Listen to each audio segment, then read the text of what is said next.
안녕하세요, 여러분. 저는 학원 강사로 일하고 있는 40대의 딸아이 엄마입니다. 일하면서 아이 키우는 삶은 늘 바쁘지만 그래도 아이가 중학생이 되면서 제 수업을 듣게 되어서 그나마 얼굴 보는 시간이 많이 늘었습니다. 전에는 엄마 너무 바빠서 얼굴 볼 시간도 없다고 투덜대던 아이도 학원 수업 함께하고 퇴근하는 길에 두런두런 서로 속 얘기하면서 요즘 더할 나위 없이 좋은 날들 보내고 있어요. 초등학교 때까지만 하더라도 저 조그만 거 언제 다 키워서 말동무 하나 싶었는데 이제 자기도 클 만큼 컸다고 엄마 하는 소리에 귀 기울여 주기도 하고 늦게까지 일하는 엄마를 살뜰하게 걱정해 주기도 하는 제게는 세상 그 무엇보다 큰 의지가 되는 소중한 딸아이입니다. 한창 사춘기 시기 되어 친구들 좋아하고 부모와는 서서히 거리를 두기 시작하는 그 나이 또래 아이들을 생각하면 저희 모녀 관계는 남들이 보기에도 유별날 정도로 참 돈독한 편인데요. 제게 있어서는 이보다 더 큰 복이 있을까 싶습니다. 저희 모녀가 이렇게 친구처럼 가깝게 지낼 수 있었던 이유는 서로에 대한 사랑이 가장 크겠지만 그만큼 서로를 의지할 일이 그동안 많았기 때문이 아닐까 싶어요. 이 정도 말씀드렸으면 여러분도 짐작을 하시겠지만 사실 저희 아이와 아이 아빠 관계가 썩 좋은 편은 아니거든요. 자식 키워보신 분들은 다들 공감하시겠지만 아이에게 어지간히 유별난 문제가 있지 않은 이상 아이가 아빠 꺼려하는 데는 다 그만한 이유가 있죠. 말이야 아빠이지. 아이 태어나기 이전부터 시작해 내 새끼 이만큼 키우기까지 제 자식에게 그 정도의 환심도 사지 못한 아버지였으니 아빠라는 사람이 제 역할 제대로 못했다는 것은 쉽게 짐작하실 수 있을 겁니다. 사실 아이 아빠와 결혼한 건 그 사람이 저를 끈질기게 따라다닌 결과였어요. 처음부터 제게 거침없이 호감을 표현하던 그 사람은 제 환심 사보겠다고 저를 아주 졸졸 쫓아다니던 사람이었습니다. 그 사람은 평범하게 회사 다니는 직장인이었고 저는 결혼 전에도 학원 강사 일을 하고 있었어요. 9시에 출근해서 6시에 퇴근하는 직장인과 보통 아이들 학교에 등교해 있는 시간이 휴식 시간이고 그 이후 오후 시간과 밤 시간대에 일을 하는 저 같은 학원 강사 생활 리듬이 맞지 않은 것은 당연한 일이었죠.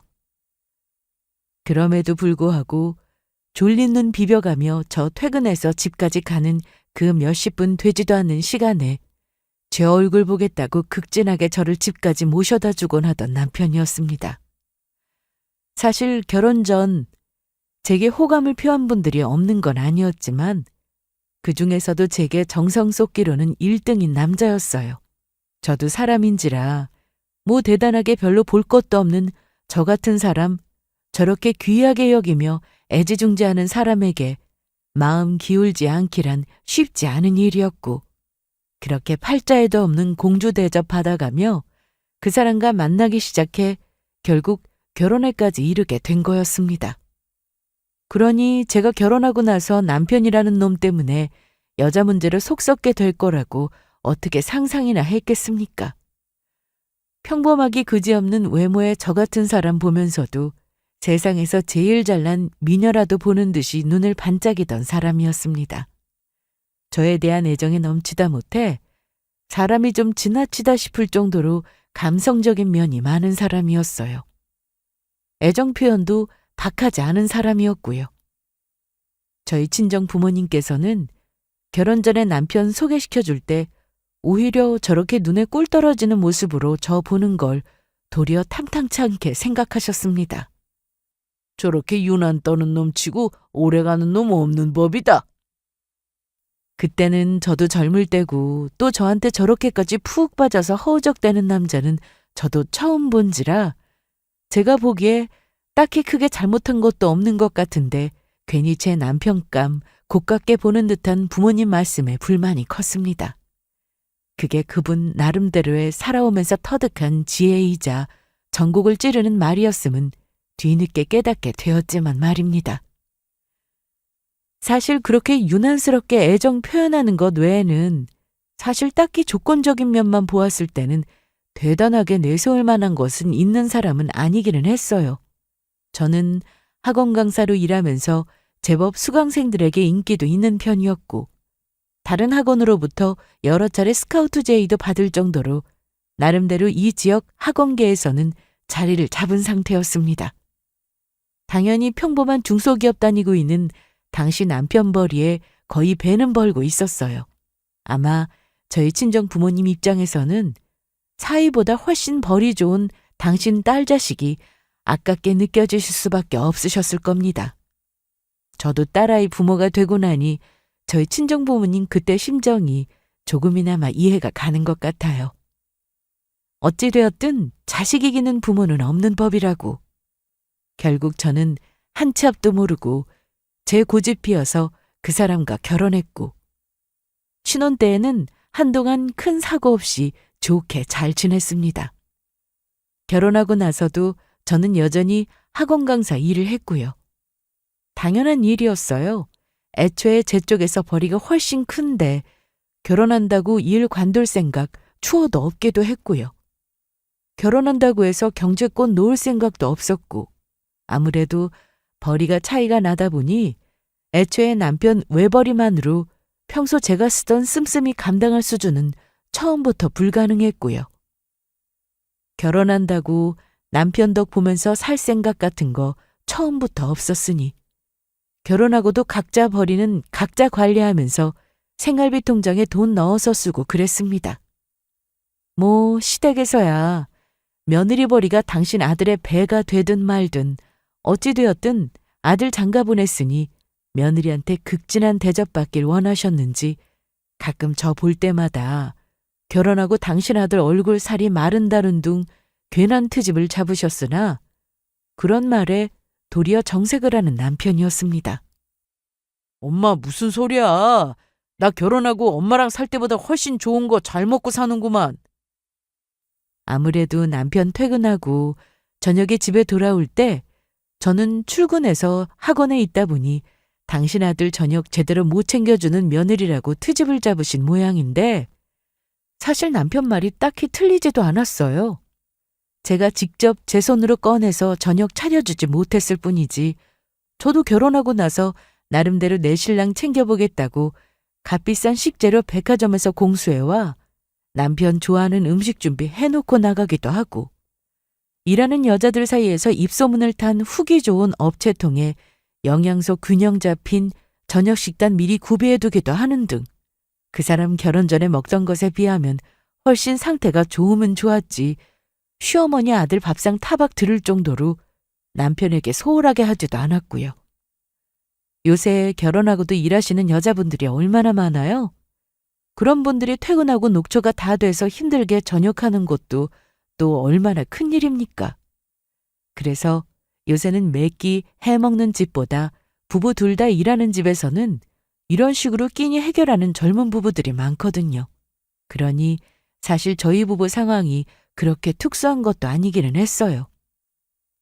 결혼하고도 여전히 생활 패턴이 조금 다르다는 게 아쉬울 때는 있었으나 어찌되었든 결혼하고도 서로 크게 싸울 일 없이 마음 맞춰가며 잘 살고 있다고 생각했습니다. 남편의 첫 외도 사실을 알게 되기 이전까지는 말이죠. 사실 저희 결혼하고 나서 바로 아이가 생기지는 않았어요. 저도 일 좀 더 하면서 목돈 좀 더 만들어 놓고 아이 가지고 싶기도 했고 남편도 처음에 결혼할 때 아이 문제를 급하게 생각하지 않기도 했고요.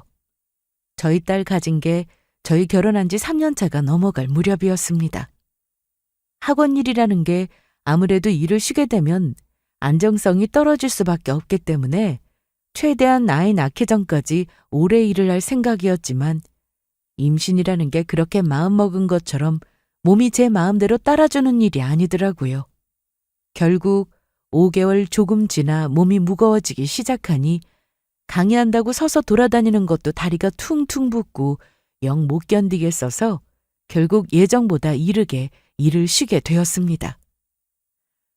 사실 평소에는 강의 준비하느라 워낙 정신없이 바쁘기도 했고 낮에 남편 퇴근한 시간에도 교재 연구며 해야 할 일이 산더미라서 일이 너무 바빠 제 코가 석자였거든요. 그러니 남편이라는 인간이 그렇게 허술하게 헛바람 들어 저 속이고 다니는 것도 눈치를 못 챘겠죠. 그러다가 갑자기 일이 뚝 끊기고 제대로 쉬어본 적도 없는 사람한테 시간 여유가 생기다 보니 당연히 남편에게 눈길이 많이 갈 수밖에 없었습니다. 야, 인간아, 너 도대체 밖에서 뭐라고 돌아다니는 거야? 여보. 남편 차 새 차 맡기고 그렇게 갖고 싶다고 노래를 불러대던 옵션이나 좀 달아줄까 싶어 몰래 남편 차 열어봤다 발견한 여자 속옷을 보고 처음에는 그만 눈이 뒤집히는 줄 알았습니다. 우리의 생각하면 절대 그렇게 소리 지르고 흥분하면 안 되는 건데 순간 그걸 잊을 정도로 격분한 저였어요. 어느 여자가 남편 차 좌석 구석에서 나온 누가 입었을지도 모르는 불결한 여자 속옷 발견하고 평정심을 유지할 수가 있겠습니까? 저라고 다르지 않았어요. 평소에 그렇게 우리 여보가 최고라느니 나만큼 세상에 장가 잘 간 남자 없다느니 혀에 기름칠이라도 한 듯 매끄럽게 혀 굴리던 놈이 그랬으니 제 배신감은 더욱 증폭될 수밖에 없었습니다. 여보 오해야. 그 여자랑은 정말 잠깐 만난 게 다야. 내가 우리 행복이 가진 여보 놔두고 누굴 만나겠어. 실수야. 정말로 실수야. 당장 내 앞에서 꺼지라고 목에 핏대를 세우며 소리를 질러대는 제 앞에서 바로 무릎 꿇고 석고대죄하면서 울고불고 난리도 아닌 남편 놈이었습니다. 그런다고 해서 남편 외도를 처음으로 알게 되었는데 쉽게 풀릴 수 있는 화는 아니었기에 저 역시 눈에 보이는 대로 남편 머리채며 귀싸대기며 온몸 쥐업해가며 엉엉 울면서 아주 반죽음을 만들어 놓았어요. 이 때려 죽일 놈! 지 마누라는 제 새끼 가지고 거동도 힘들어서 개고생을 하고 있는데 네 놈은 새끼 가진 마누라 놔두고 다른 데 한눈을 팔고 다녀! 이 망할 놈! 여보! 결국 제가 제 분을 못 이기고 뒤로 넘어가자 아연실색한 놈이 저 들쳐업고 응급실까지 다녀오는 등 난리도 그런 난리가 없었습니다. 마음만 같아서는 저놈 저거 알몸으로 싹 다 벗겨서 길바닥에 내쫓아버리고 싶은 마음이 굴뚝 같았어요. 하지만 그때 제 배가 이미 남산만큼 차오르고 있었고 남편 외도에 상처받은 제가 저도 모르게 불쑥불쑥 안 좋은 생각할 때마다 제 배를 통통 차대며 존재감을 드러내는 아이가 결국 저를 붙들었습니다. 차라리 아이가 지기 전에 저놈 저렇게 더러운 짓거리하고 돌아다니는 걸 알았으면 시원하게 뻥 차버리고 이혼하면 그만인데 이제 조금 있으면 우리 아이 태어날 텐데 이런 가정을 하는 것만으로도 아이에게 너무 미안하고 죄스러웠습니다. 그래도 제 놈 잘못한 건 알았는지 제 앞에서 무릎 꿇고 질질 짜면서 제발 용서해달라고 빌고 또 비는 남편 놈이었습니다. 여보, 내가 정말 미쳤었나 봐. 내가 제정신이 아니었었나 봐. 어떻게 내가 당신을 두고... 나 당신밖에 없어. 우리 딸이랑 당신이 나한테는 전부야. 내가 당신 하라는 건 다 할게. 죽으라면 죽는 신용도 할 테니까 제발 한 번만 용서해줘. 다시는 이런 일 없을 거야. 곧 태어날 우리 딸을 생각해서라도 제발.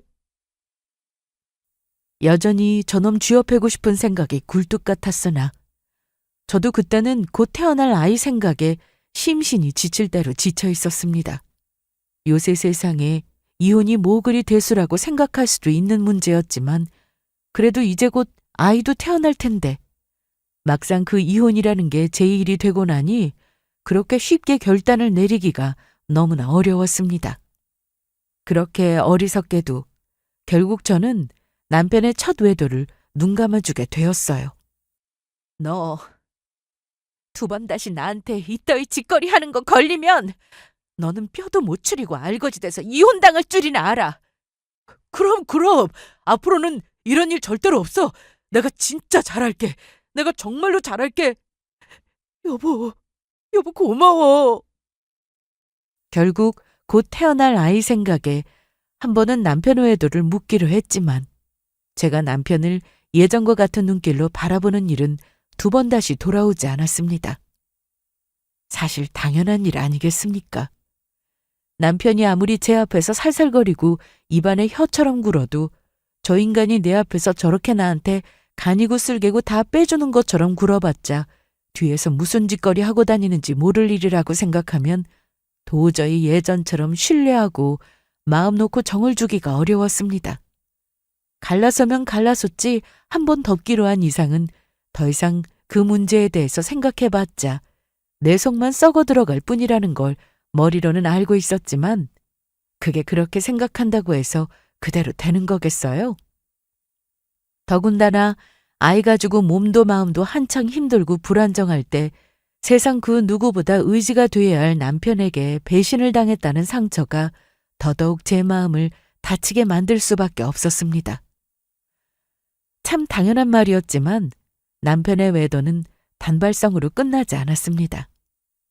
세상에 바람 안 피우는 놈은 있어도 바람 한 번만 피우는 놈은 없다잖아요. 배에 제 새끼 가진 마누라가 집에 떡 버티고 있는데도 다른 여자한테 눈 돌리는 놈이 제 자식 태어났다고 해서 개과천선하겠습니까? 솔직히 남편에게 울며 겨자 먹기로 한 번만 봐준다고 했을 때에도 저놈이 그 이후로 다시는 그런 짓 하지 않고 제게 신의를 지킬 거라는 기대는 하지 않았던 것 같습니다. 그저 태어난 아이 아빠 자리는 있어야 하니까. 저놈이 이미 내 남편으로서는 자격을 상실했을지는 몰라도 내가 내 아이한테서 아빠 빼앗을 권리가 있는 건가. 저도 처음 엄마가 되어 냉정하게 상황 판단이 되지 않았던 것 같습니다. 사실 지금 돌이켜 생각해보면 집에 그렇게 여자 문제로 분란나게 만든 아비 두는 것보다는 애초부터 그런 아비는 없는 게 나았을 텐데. 저도 엄마가 처음이었잖아요. 지금 생각하면 참 답이 뻔하고 어리석은 결정이었지만 외도의 상처라는 건 여자에게 생각보다 깊은 상흔을 남기는 일이라서 남의 일이었으면 냉정하게 이야기했을 것도 제 문제가 되고 나니 처음에 올바르게 처리하지를 못했던 것 같습니다. 그래도 놈이 제 눈치를 아예 보지 않는 건 아닌 모양이었던지 불륜을 세계의 사랑으로 포장해가며 먼저 살림 차리고 나서서 이혼을 하겠다느니 뭐니 그런 건방을 떨지는 않았어요. 처음 외도를 제게 걸렸을 때도 그랬지만 여기저기 정신 나간 여자들 한 번씩 찔러보고 다니며 단발성으로 그 짓거리를 하고 다니는 것 같았는데 처음 외도 발견했을 때 충격이 커서 그렇지 그 이후부터는 그렇게 대단한 충격을 받지도 않았습니다. 아마 그건 남편의 첫 외도 이후로 제가 그 인간에게 모든 인간적인 기대를 버렸기 때문에 가능한 일이 아니었을까 하는 생각이 듭니다. 외도 처음 걸린 이후로 제 눈치 살살 봐가며 납작히는 남편 놈이었지만 제 입장에서는 이미 뱃속에 아이 가진 채로 남편 외도 발견했던 그 순간 이 부부관계는 끝난 것이나 다름없었던 것 같아요. 그걸 아이 핑계 대가며 아버지도 없이 혼자 아이 키우게 될지도 모른다는 두려움에 이미 끊어진 부부관계를 지지부진하게 이어왔을 뿐이라는 걸 시간이 지날수록 서서히 실감하게 되었습니다. 그 후로도 살면서 그렇게 남편에게 스쳐가는 여자가 있다는 걸 몇 번 눈치는 챘으나 대놓고 티내거나 처음 남편 불륜 발견했을 때처럼 개거품을 물고 놈에게 달려들거나 그러지 않았습니다. 대신 그저 조용하게 차곡차곡 놈이 쌓아놓은 업보의 증거를 확보해 나갔습니다. 출산 직전에야 워낙 제 심신이 불안정할 때여서 저렇게 나 기만하는 놈도 아이 아빠라고 저런 놈이 남아 없으면 어떻게 될까 그게 두렵고 무서운 나머지 놈을 달고 살게 되기는 했지만 저도 아이 키우고 제일 시작하고 어느 정도 제 생활 리듬을 되찾다 보니 제정신이 좀 돌아오더라고요. 객관적으로 판단해도 제가 저놈 하나 없다고 해서 내 새끼 먹이고 입히는데 어려울 정도로 능력 없는 사람도 아니었고 우리 애한테 제대로 된 아빠 노릇 못할 것 같으면 차라리 저런 놈하고 갈라서는 게 낫다는 생각도 들었고요. 그럼에도 불구하고 제가 저놈 달고 살았던 건 오로지 그 생각이었습니다. 결혼해서 아이 낳고 저놈 여자 문제로 학을 떼고 살기 시작한 세월이 벌써 7년을 넘어가고 있었는데 까짓거 저 꼴 보기 싫은 놈하고 10년 못 채울 거 있냐 하는 생각이었어요. 여러분, 그거 아시나요? 이혼할 때 재산분할 제대로 받으려면 부부가 혼인신고하고 최소 10년은 같이 살아야 유리해지거든요. 아무리 제 쪽에서 저놈한테 억울한 일 당하고 남편 놈한테 이혼의 귀책 사유가 있다 하더라도 법이 그런 걸 뭐 어쩌겠습니까? 사실 벌이로만 따지자면 제 벌이가 훨씬 많고 그 돈 그거 없다고 해서 제가 제 딸이랑 못 먹고 사는 것도 아니라지만 그래도 제가 놈 때문에 마음고생한 게 괘씸해서라도 이왕 이혼해서 갈라설 거면 저놈한테 뜯어낼 수 있는 건 제대로 확 뜯어내자는 심산이었어요. 어차피 몇 년만 더 버티면 되는데 지금껏 저놈 저거 허수아비처럼 무시하고 산 거 몇 년만 눈 딱 감고 버티자 그 심산이었습니다. 놈이야 첫 외도 들킨 이후로 제 눈치 살살 봐가며 가장 대접이라고는 못 받는 천덕꾸러기 신세였지만 제가 생각하기에도 자기 같은 놈이 저 같은 부인 만날 우는 제 팔자에 두 번 다시 없을 거라는 걸 알아서인지 그래도 집구석에 있을 때만큼은 제 눈에 거슬리지 않으려고 제 딴에 조심하는 게 눈에 보이기는 했습니다. 하긴 그따위 짓거리를 하고 나서도 집구석에 들어와서 남편이랍시고 큰소리 떵떵 쳤으면 재산분할이고 뭐고 아주 반개죽음을 만들어서 진작 집 밖에 쫓아내버렸겠죠. 원래 비밀이라는 건 없는 법이기에 놈이 그렇게 여자 문제로 헛짓거리하고 다닌 건 주변에서도 쉬쉬하면서 소문이 나지 않을 수가 없었습니다. 원래부터도 하는 짓이 그렇게 똑부러진 놈은 아니었어요. 놈 허술한 행실에 저 안타까이 생각한 주변인들이 몇 번 은근히 언지를 주어서 놈의 추가 범행을 알아낸 적도 있었습니다. 주변 반응은 당연히 저만큼 학원 강사로 잘 나가는 여자가 어쩌다가 저런 상종 못할 놈을 만나서 저러고 사는지 저를 불쌍하게 여기는 게 대다수의 여론이었어요. 가끔은 그게 속에 부글부글 끓어오를 정도로 부하가 치밀어 오를 때도 있었습니다만 장기적으로 보면 그때 제게는 나쁘지 않은 분위기였습니다. 물론 그중에는 남편 외도 때문에 마음고생했던 저 안쓰러워하는 척하면서 은근히 자기를 유익거리로 삼고 재미있어하는 성질몰이 못돼먹은 부리도 있기는 했습니다. 제 친구라는 여자 하나도 그 중에 하나였어요. 그래도 학교 다닐 때 우리 중에 너만큼 공부 잘하는 애가 없었는데. 그러니까 여자는 공부 잘하는 거 다 소용없는 거야. 남자나 잘못 만나서 네 꼴이 이게 뭐라니? 은근히 걱정하는 척하면서 제 처지를 우습게 보고 고소해하는 말 그대로 못돼먹은 계집애였습니다. 학교 다닐 때부터 공부도 지질이 못해서 부모님한테 성적표 들고 갈 때마다 두들겨 맞고 쫓겨나서 공부 잘했던 저한테 열등감이 있었다는 걸 알고 있었는데 그걸 이렇게 멍청하게 표를 낼 줄은 또 몰랐죠. 저 못된 계집애. 걱정해주는 척이라도 하려면 표정이라도 잘 숨기든가. 됐어. 쟤 저러는 거 하루 이틀도 아니고. 말이 친구이지 저희 무리에서도 마지못해 끼워주는 한마디로 조금 우스운 취급을 당하는 친구였습니다. 괘씸한 남편놈 때문에 저런 거한테도 이런 취급을 당한다는 게 열이 뻗칠 때도 있었지만 어차피 제가 계획하고 있는 바가 있었으니 제 인생에 하등 도움될 것도 없는 친구라는 인간 말도 그럭저럭 넘길 수가 있었습니다. 그도 그럴 것이 그 무렵에 남편이라는 인간은 집에서 거의 땅바닥에 붙어 다닐 지경이었거든요.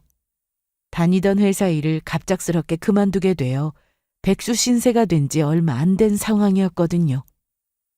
그래도 내가 그 회사 10년 넘게 내 피땀 흘려가며 내 청춘 다 바쳤는데. 놈이 제 앞에서 울먹이며 늘 그렇듯 제 동정심을 호소했지만 그렇다고 제가 그 속사정을 모르지는 않았습니다. 남편놈 하도 헛짓거리를 하고 다니니 주변 곳곳에 심어둔 지인들에게 놈 동향에 관해서는 귀로 항상 듣는 것이 있었습니다. 아니라 다를까 놈이 회사에 새로 입사한 여직원을 건드린 모양인데 하필이면 그 여자 남편이 그 회사 사장 지인인 모양이더라고요.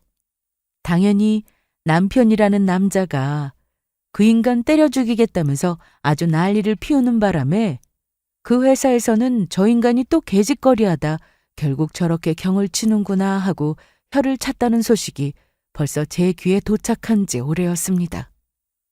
그래놓고는 지가 무슨 억울한 해고라도 당한 양 제 앞에서 감히 찔찔 짜는 모습이라니. 속으로 너도 참 양심이라고는 다 갖다 팔아먹은 놈이로구나 하고 욕을 했지만 평소처럼 별 반응하지 않고 넘겼습니다. 물론 그 일 역시 제가 그간 차곡차곡 모아온 증거자료에 보탬이 되었죠.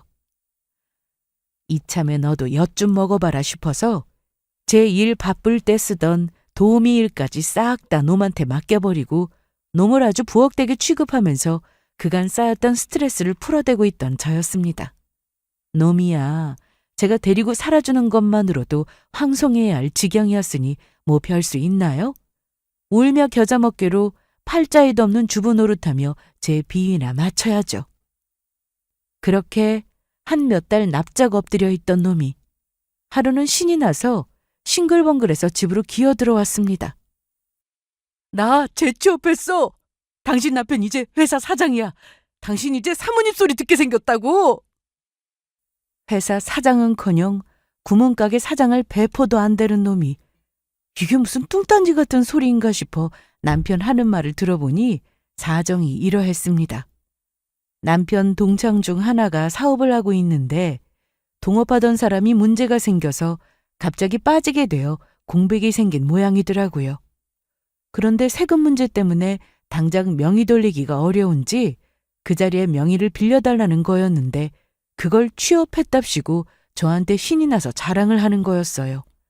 한마디로 몇 달 명의나 빌려서 이름만 채워주는 바지 사장이나 다름없었습니다. 아이고, 그러면 그렇지.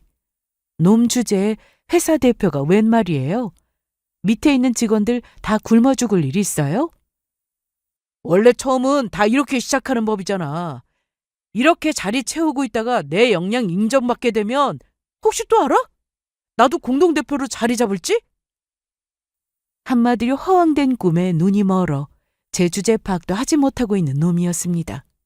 그런 놈 하는 행실이 가소롭기 짝이 없었지만 솔직히 나중에 저 자리 잃고 나서 지금 기뻐하던 것에 배는 더 절망할 놈 생각하니 그건 좀 고소하게 느껴지긴 하더라고요. 이제 사장이니 앞으로 바빠지니 뭐냐 하며 은근히 유세를 부리려 드는 놈에게 제 반응은 단호했습니다. 그건 몇 달이나 할 줄도 모르는데 정규직으로 제대로 된 일자리 구하는 거 아니면 뭐 그렇게 크게 소용이 있겠어? 아, 결국은 이 집은 또 내 외벌이나 마찬가지구나. 뼈가 있는 제 말에 자기도 흠칫하고 도로 눈치를 보는 꼴을 보니 저놈 답은 딱 여기까지다 싶었습니다. 그리하여 집에서는 전업주부 노릇으로 허리 펼 새가 없고 친구 회사에 나가서는 바지 사장 노릇을 하는 남편 생활이 시작되었습니다.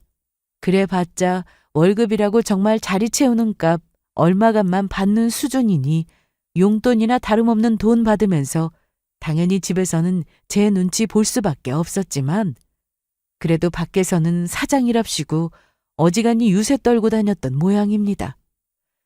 놈이 그렇게 명패뿐인 대표된 지 불과 일주일도 되지 않아 남편이 회사 사장 되었다는 이야기가 주변에 싹 돌았어요. 얼마나 잎싸게 자랑질을 하고 돌아다녔는지 짐작이 갔습니다. 웃기는 게 뭔 줄 아세요? 남편의 그 허풍뿐인 헛소리에 진짜로 넘어간 멍청한 여자가 있었다는 겁니다. 저 남편 잘못 만나 고생하고 산다며 불쌍한 여자 취급하면서 고소해야 하던 문제 그 친구라는 여자였습니다. 남편 놈 바지 사장 된 지 2달이나 되었을까. 쭈뼛거리며 기어들어온 남편 옆에서 세상 위풍당당한 기세로 제 집구석에 낯짝 번쩍 쳐들고 들어온 그 여자가 저한테 이러더군요. 너 이혼 좀 해줘야겠다. 뭐라고? 알고 보니 그것들 벌써 눈이 맞아서 살림까지 차렸더라고요. 기가 막혔습니다. 남편놈 속내야 투명하게 들여다 보였습니다.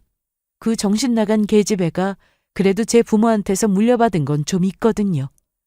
쥐 머리는 꼴통이라도 그래서 먹고 사는데 별 문제는 없어 그런지 쓸데없이 넘쳐나는 에너지를 남일 회방 노는 데나 쓰고 다니던 한심한 인생이었는데 그 멍청한 눈에 그만 갑자기 회사 사장이 되어 나타난 모자란 놈이 들고 만 겁니다.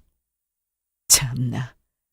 저더러는 나보다 버리도 없는 모자라고 덜 떨어진 놈 만나 불쌍하게 사는 여자 취급을 하더니 놈 사장 됐다는 소리에 그 덜 떨어진 놈 기다렸다는 듯이 주워 먹어요?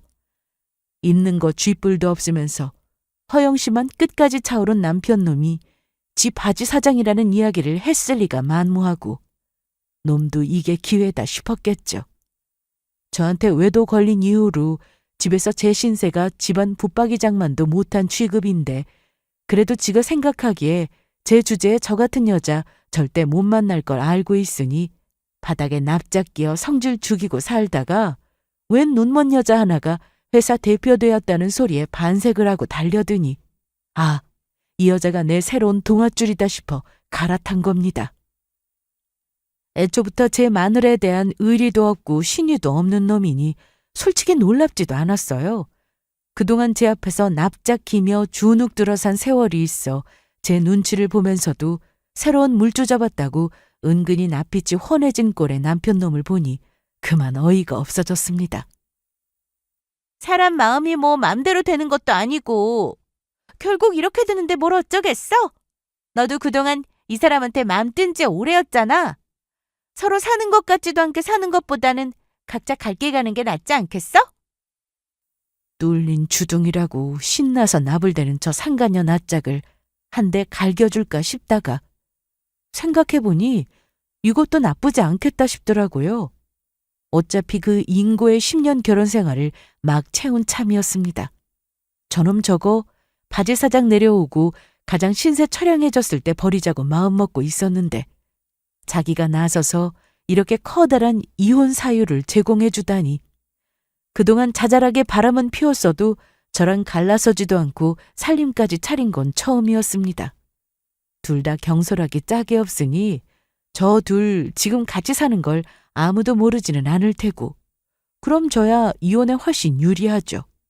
저도 저놈 아주 제대로 신세 망쳐줄 생각으로 시기를 벼르고 있었을 뿐이지 저런 놈 평생 데리고 살 생각은 눈꼽만치도 없었고요.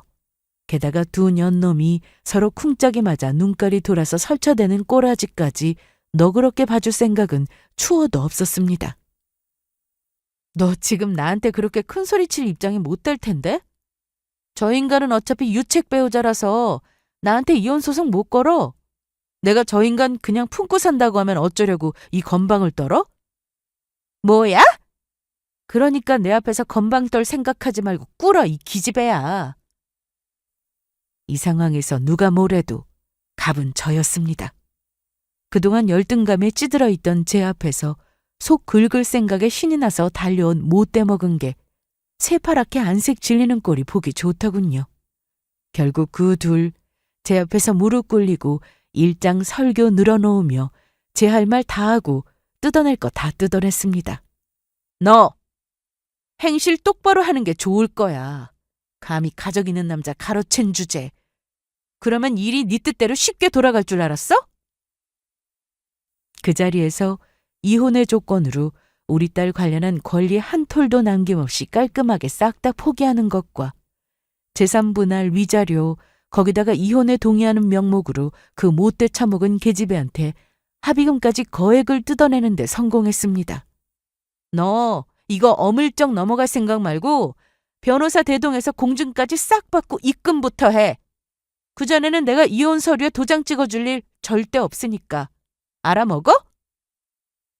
남의 남자 빼앗은 치명적인 상간녀 놀이하며 제 속 뒤집어 놓을 생각에 기대 만만이던 여자가 제 앞에서 초라하게 무릎 꿇고 제가 불러주는 대로 조건 받아 적으며 수치심에 부들부들 떠는 꼴이 아주 볼만하더군요. 그러니까 어디서 감히 사자의 코털을 건드립니까? 제가 그동안 이 순간을 얼마나 기다리면서 살았는데 저런 허술한 인간들한테 쉽게 당해줄 줄 알았어요? 저것들 저 뻔뻔한 행태에는 이가 갈렸지만 제 입장에서는 일이 쉽게 돌아간다 싶었습니다. 남편 놈에게 조만간 이혼 소송이라도 불사할 작정이었는데 이렇게 쉽게 간단하게 이혼 조정으로 끝낼 수 있다니. 거기다 남편 놈과 저 더러운 상간녀 양쪽에서 합의금의 위자료까지 생각지도 못한 부수익까지 올리게 되었으니 저로서는 일석이조이죠.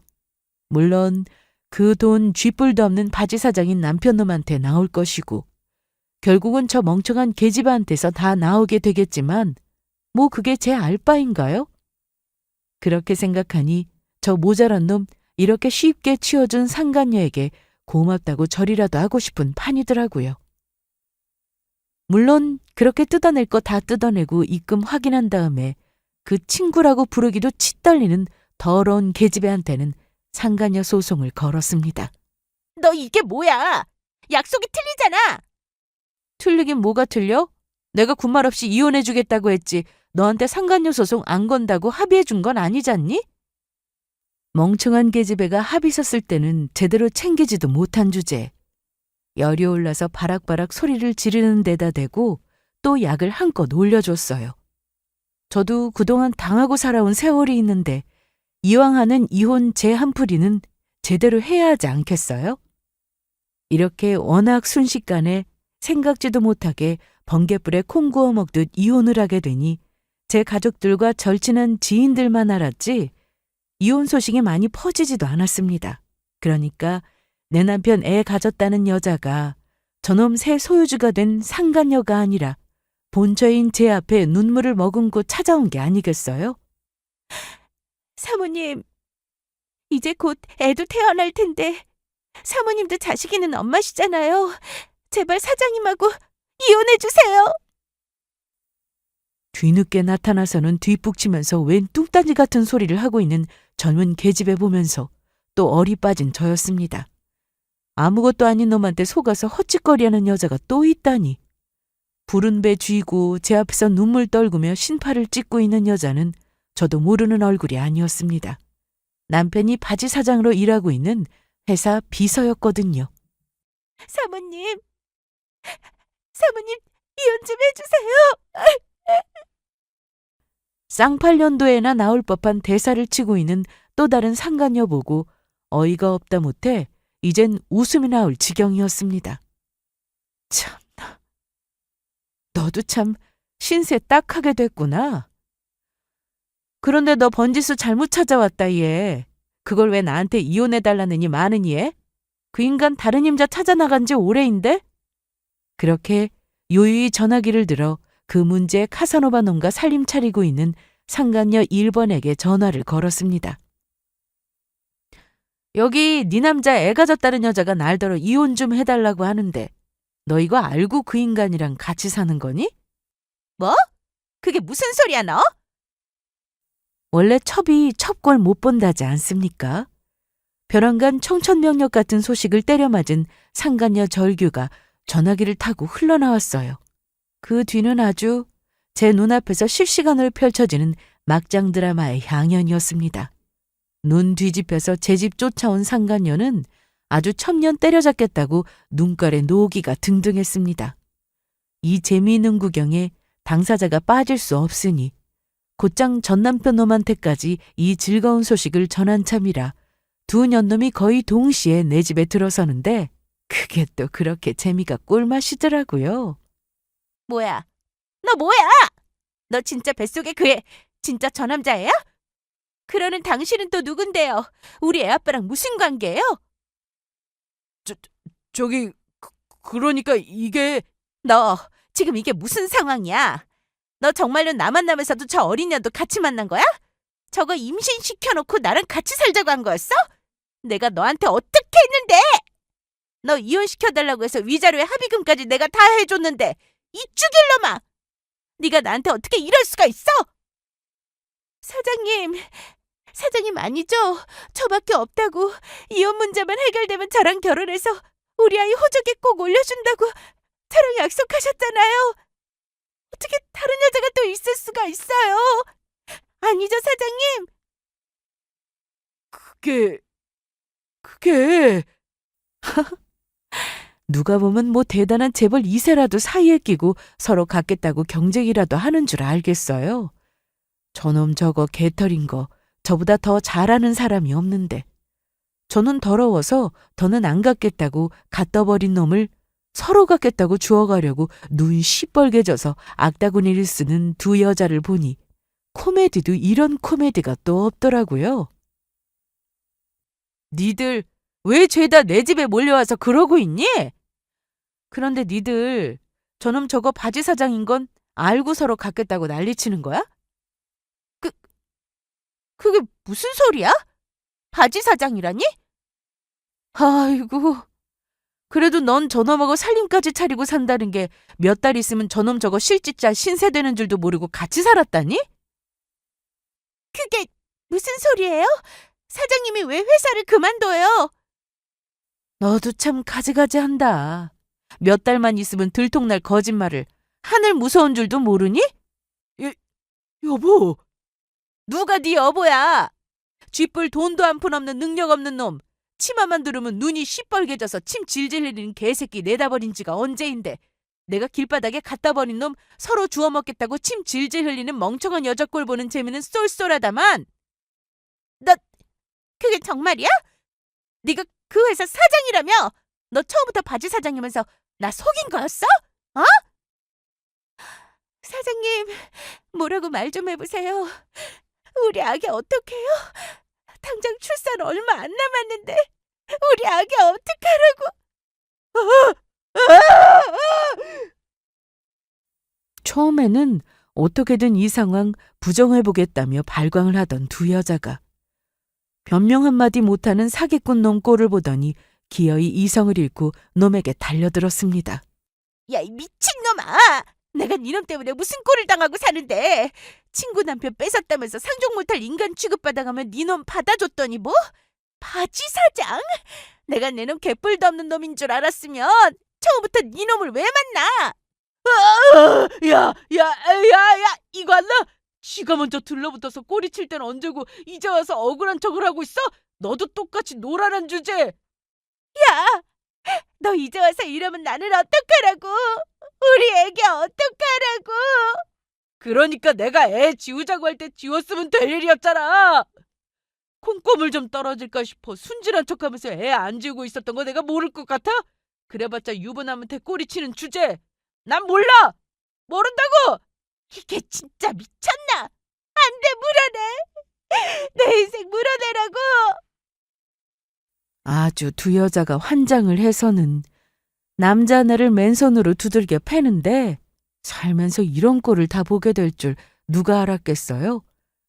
한쪽에서는 혼자서만 여유롭게 팔짱을 딱 끼고 저 꼴을 지켜보는데 더 더러운 꼴 보기 전에 저도 싹 벗겨먹고 깨끗하게 갈라서길 100번 잘했다는 생각이 들더군요. 한 번 사는 인생, 너도 참 개처럼 산다. 저러고 싶을까? 여보, 그렇게 보고 있지만 말고 이 미친 여자들 좀 떼어줘. 내가 왜? 네 여자들 네가 알아서 잘 간수하렴. 그렇게 좀 비 오는 날 먼지 나도록 맞는 꼴 좀 더 구경을 하다 지겨워질 무렵 경찰에 신고해서 저 인간 말종들 싹 치워버렸습니다. 이건 저도 나중에 들었는데 그러고 그 다음날 상간녀가 전 남편 놈 회사까지 나타나서는 농가 비서 불륜 폭로하고 회사를 아주 쑥대밭으로 만들어 놓고 난동을 부리는 바람에 또 경찰까지 출동했다고 하더라고요.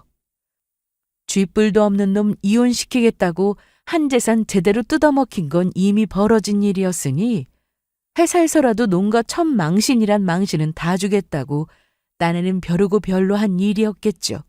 역시 첩이 첩골 못 본다는 말은 맞는 말이었습니다. 그냥 불륜이어도 말이 돌판에 처녀 임신까지 시켰으니 사태가 조용히 소강될 리가 없었습니다. 무엇보다 남편을 바지 사장으로 내세웠던 회사 실소유주가 아주 대노했다고 하더라고요. 회사에 괜한 잡음 안 생기게 하려고 잠깐 자리에 만들어 앉혀놨던 허수아비가 회사 설립일에 가장 큰 잡음을 일으켰으니 안 그러게 생겼겠습니까? 괜히 덜 떨어진 놈 하나 잘못 데려와서 앉혀놨다가 회사 꼴을 아주 우습게 만드는 것도 모자라 개망신을 만들어 놓았으니 어차피 찰나에 불과할 것이었던 놈의 회사 대표놀이 끝나는 것은 순식간의 일이었습니다. 여보, 나 좀 도와줘. 당신 이혼할 때 받은 돈 많잖아. 왜 날더러 돈 얘기를 꺼내니? 아주 여자가 줄줄이 따르더니 너 좋다는 여자한테 돈 해달라고 할 일이지? 그 여자들 다 미쳤어.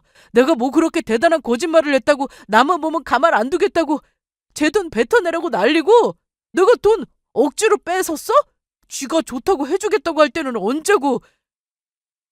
해고야 당연한 일이고 불명예스러운 일로 회사 명예를 실추시켰다는 명목으로 명예훼손으로 소송까지 걸린 전 남편 놈이 돈 없다고 저한테까지 찾아왔더라고요.